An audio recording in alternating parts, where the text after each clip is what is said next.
उत्तर प्रदेश के डीजीपी प्रशांत कुमार ने आज रायबरेली में 20वें नए थाने चंदापुर का उद्घाटन किया।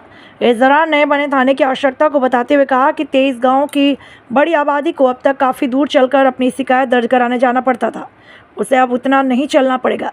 इसके अलावा उन्होंने साइबर क्राइम को आज की सबसे बड़ी चुनौती बताते हुए कहा कि पुलिस की तरफ से इसे लेकर कई काम किए गए। उन्होंने कहा स्कूलों में खासतौर पर इसे लेकर जागरूकता कार्यक्रम चलाया जा रहा है, इसकी रोकथाम के लिए अति महत्वपूर्ण कदम है। डीजीपी प्रशांत कुमार आगामी 31 मई को रिटायर हो रहे हैं, ऐसे में उनका पुलिस नेतृत्व आगे भी जारी रहेगा। इस सवाल को उन्होंने टालते हुए उनके कार्यकाल में अपराध और अपराधियों के खिलाफ उठाए गए कड़े कदम का श्रेय भी उन्होंने राज्य सरकार को ही दिया।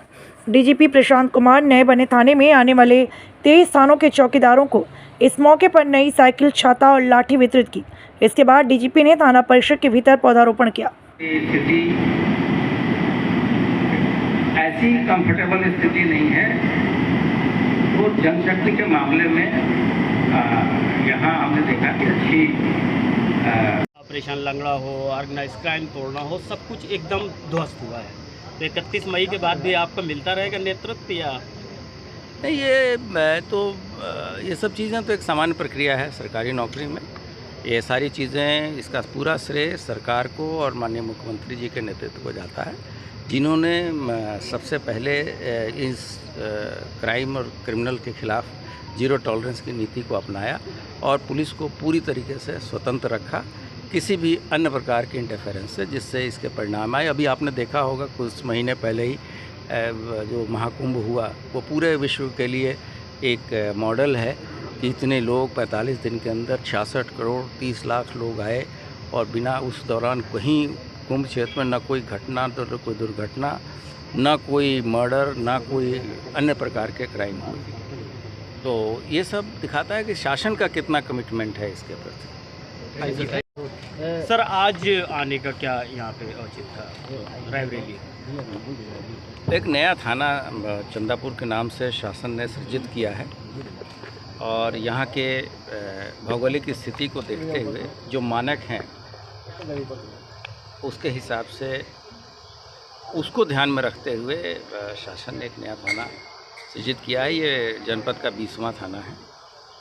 इससे लगभग 1.25 से 1.5 लाख लोगों को बेहतर पुलिस व्यवस्था का लाभ मिलेगा और लोग जो महाराजगंज थाने तक जाते थे उससे बचेंगे। और मैंने आपको पहले ही बता चुका हूँ कि यहाँ पे जो पुलिस और पब्लिक का अनुपात है वो अन्य जगहों से बेहतर है और ये उस मानक के अनुरूप है जो BPRND एक जो संस्था है इसने मानक, जो पूरे इंडिया के लिए भी मानक तय करती है, उसके लगभग बराबर है।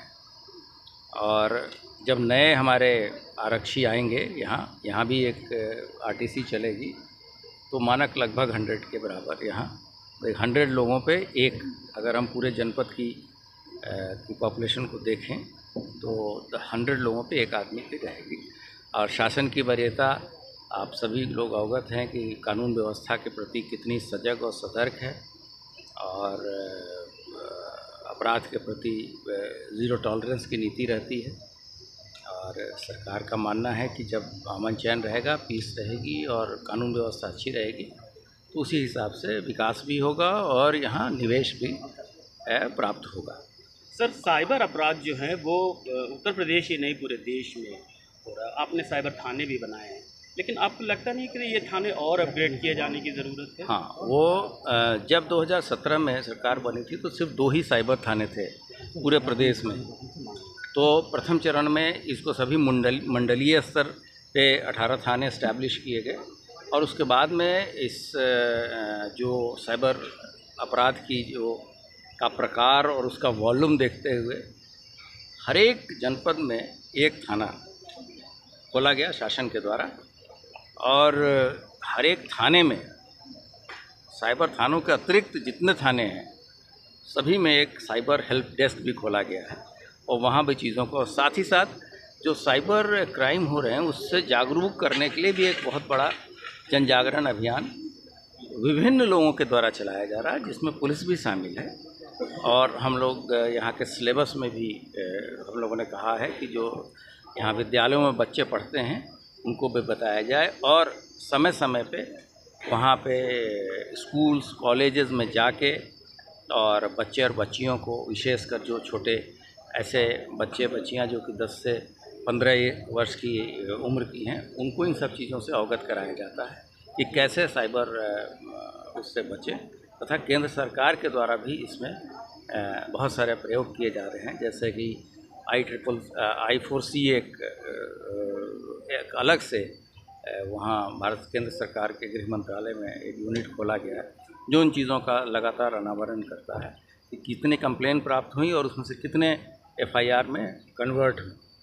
तो शीर्ष प्राथमिकता पे शासन की तरफ से चल रही है और आवश्यकता होगी तो हम लोग आगे भी अपने इस चीज़ों को और अधिक से अधिक अपना बढ़ाएंगे।